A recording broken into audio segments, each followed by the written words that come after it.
I'll show you 4 different card making techniques using just one word die. Coming up next on Catherine Paper Art. I scored these word dies. It's a 2-piece die set, a shadow word die. It's called Catherine Pooler's Retro Love Word Dies. I got these free.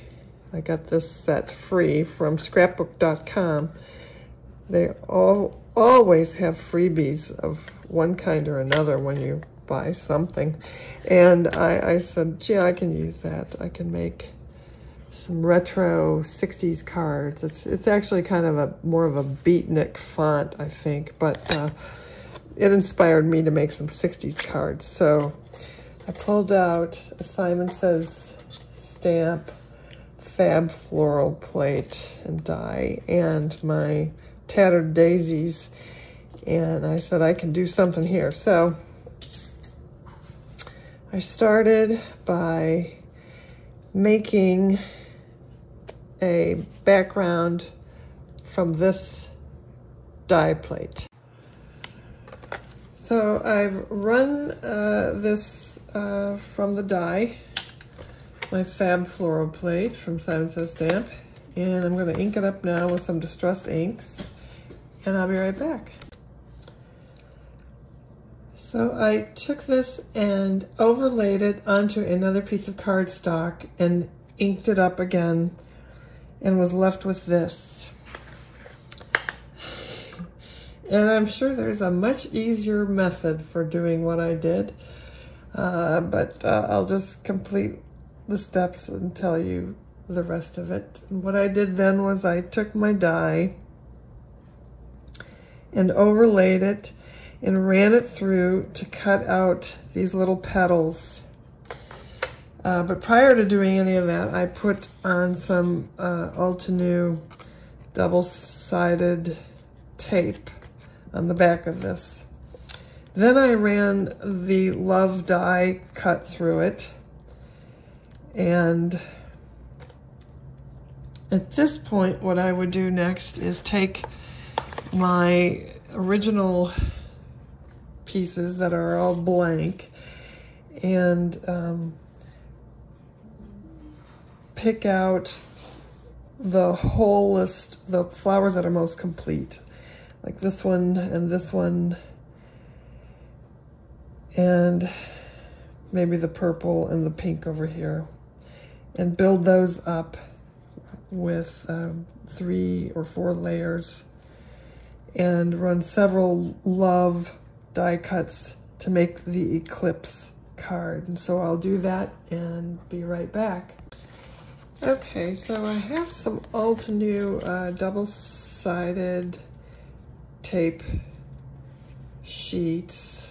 I thought, when I bought these, I thought they were a new substitute for the stick-it sheets, but they aren't. They're just double-sided tape, really, and they are no substitute for stick-it. So, but they are double-sided tape, and I put it on the back of this, and I'm going to take this die cut that I made earlier and inked up, and I'm going to go over what I've already inked, and I will be right back. Okay, so I have finished inking up this plain panel, and you can see that I just overlaid the die cut to ink it up. And the reason I did that was because, well, I said I am going to put this die back on top of it to cut out the petals, but I also want to use that love die to cut out through the petals, and I want to have these open spaces on the love die, and that's why I didn't just flat out ink up a panel because I wanted the pattern of the petals within the love die, if that makes sense. Because I am going to make an eclipse card. So I will cut this out, both of these, and be right back. What I do first is I cut the love die section and remove that because I don't want all the little petals cut out of the love portion. So then I remove that, and then I put this on after this is removed. You'll see. So I have first cut out the love portion, and now I will overlay the cover plate die to cut out all the little petals. And that way the love word die stays complete instead of being cut up into little petals.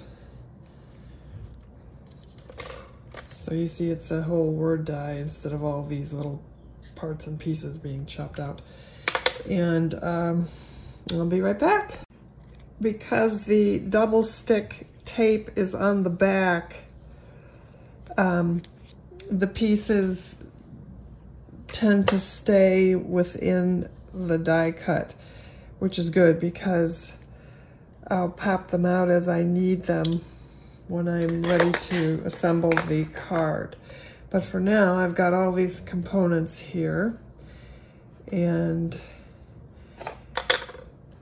I will get a card panel and base, and we'll get started. So I'm going to pop out the petals that I'm going to build up as part of the eclipse.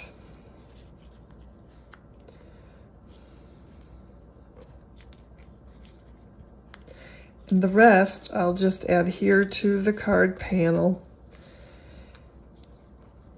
when I peel off the backing. And hopefully it'll be one smooth process. But sometimes it's not, and that's okay because the pieces are pretty straightforward about what goes where. If I take these pieces out in an orderly fashion, then I'll remember. Usually you can tell by the color depth what goes where.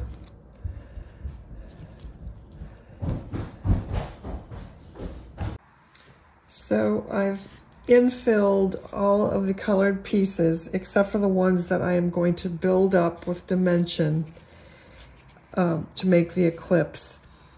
And those will be on top of the white ones, but I'm going to put in the white, just plain white ones where I'll be building up for the eclipse.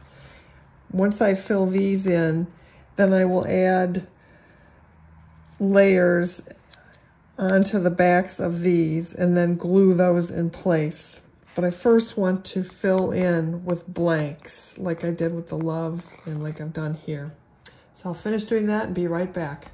So you can see that I've added the love portion, and now I'm going to go ahead and build up the layers for the flowers.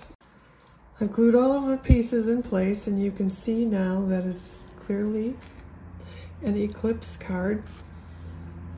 And I've trimmed it down. So what I'm going to do now is mount it on a black card and then put that whole panel onto a card base. I'll be right back.